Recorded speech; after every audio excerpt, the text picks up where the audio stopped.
My presentation for my inclusive center design. So this is my mood board. The mood that I wanted to go for was sort of beachy. I was thinking about Sea Point, which is right down the road, which everyone is familiar with, and then sort of bringing that vibe up the road to Greenpoint, and just having like a calm atmosphere. So basically, the image in the middle is the overall mood that I wanted to create. I wanted, if you like, look at this picture, and you could sort of place yourself in that moment, whatever you're feeling like. I wanted to be calm like that.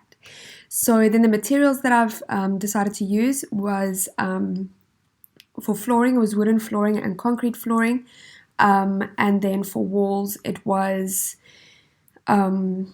walls that was plastered with Venetian polished plaster, wooden slats, and then sand finished plaster or sand faced plaster, and then I've also incorporated like small amounts of metal throughout.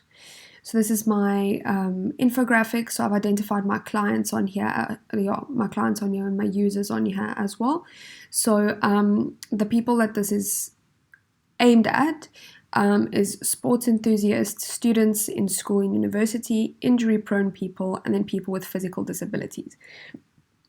The reasoning or the point of all of this is it's for preventative measures, for holistic healing, recovery protocols, and then maintenance, like maintaining your overall health and muscle health. So the services that will be provided is cryotherapy, red light therapy, and physiotherapy.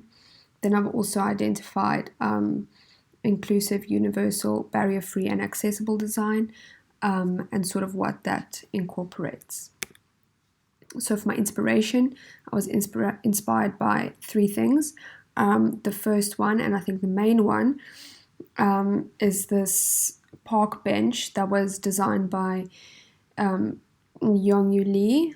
And the reason this inspired me was because he took something in the environment that was unseen and he brought that into his design and sort of made it the focal point. And I was really actually inspired by that, and I wanted to use that in my design. Or not that specifically, but that thinking I wanted to use in my design. So the second thing was, this wasn't really inspired in my overall design, but more specifically to the garden. So this is a painting done by Leonardo da Vinci. And it is it's a painting of a pergola on the ceiling of a castle in Milan. And this was painted for a duke who wanted to bring the outside inside. And he really wanted to capture the way that the sun's rays shine through the leaves of the pergola. So in this painting, that's what it depicts. And that I wanted that same atmosphere in the garden at the back, where there will be a deck where people can sit and have coffee. And I wanted that same light from the sun and to just shine through and create a pattern. And then lastly, I looked at the drawings of Leonardo da Vinci of human anatomy. And I use this because my concept is about biomechanics, and in order to better understand that, I went to these drawings because I feel like they capture actually the best of how everything is connected to everything and how biomechanics actually works. So for my concept, I was looking at biomechanics and how the body moves, using the skeleton, gravity, and core strength to stay upright, and muscles, ligaments, and tendons to move. So for my design, I wanted to focus on how people move through a space and to make that movement as easy and smooth as possible. So I did this by having clear and wide entryways that are uncluttered, as well as the passages, and to have automatic doors in all of the public and semi-private areas, and that will be everywhere except for obviously the doors inside the bathroom, and then the doors upstairs that lead to the rooms. So this is just my zoning showing which areas are public, semi-private and private, which just gives you sort of an indication of where everything lies. Then this is just my ground floor that is dimensioned. I decided to keep the dimensions separate to my annotated rendered floor plan. So this is my ground floor rendered floor plan, and this just explains sort of what is going on in the plan. So at the back you can see there's deck seating, and that will be finished with a metal pergola over the top that has like a rusty finish. The majority of the garden would be grass. However, there will also be a landscaped section that would consist of like long grasses and flowers and just sort of like a wild garden.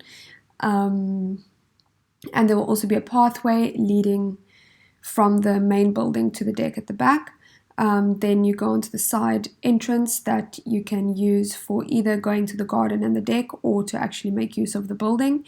Then there's the cryotherapy room, and that would be fitted with cryo machines of varying sizes. There's 3 different sizes, but I decided to just use 2 within my design. Then there's a public bathroom, which is also wheelchair accessible.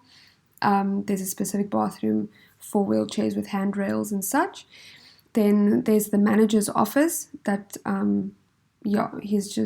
that's just an office where you can keep like books and stuff for bookings, or to keep track of the restaurant and all of that.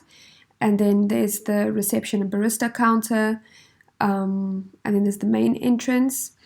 Then there's the communal seating for the cafe. So these aren't separate tables. It's like a big table where you can just go sit, meet new people, or if you want to sit by yourself, then there's sort of bar seating that looks out onto the street. Then we have the kitchen for the cafe. Then there's the red light therapy room, which will be fitted with red lighting panels that are mounted on brackets against the wall in a modular system. Then there's the elevator, which goes to the first floor. Then we've got the staircase that also leads to the first floor. And then there's the physiotherapy room, which I decided to keep in the garden because I wanted that space to be outside. Then I just wanted to note that all of the areas are inclusive and accessible. And as I've explained, some measures that I've taken to ensure that. So this is the first floor dimensioned, and the legend just indicates which rooms are where and the size of each of them.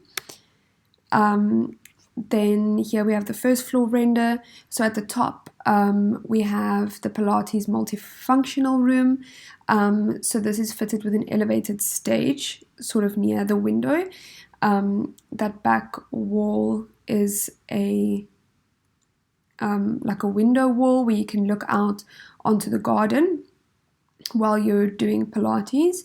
And then this room can also be used for presentations and talks about health and wellness or topics of a similar nature. And this would be easily like converted into another room because you'll just need to move the mats away, and then you can just stack out some chairs, and then everything just works smoothly from there. Then I've got 4 bedrooms further down, and these are all double bedrooms, and then they're all big enough and wide enough for disabled people. However, there's 1 bedroom that is specifically designed for a wheelchair.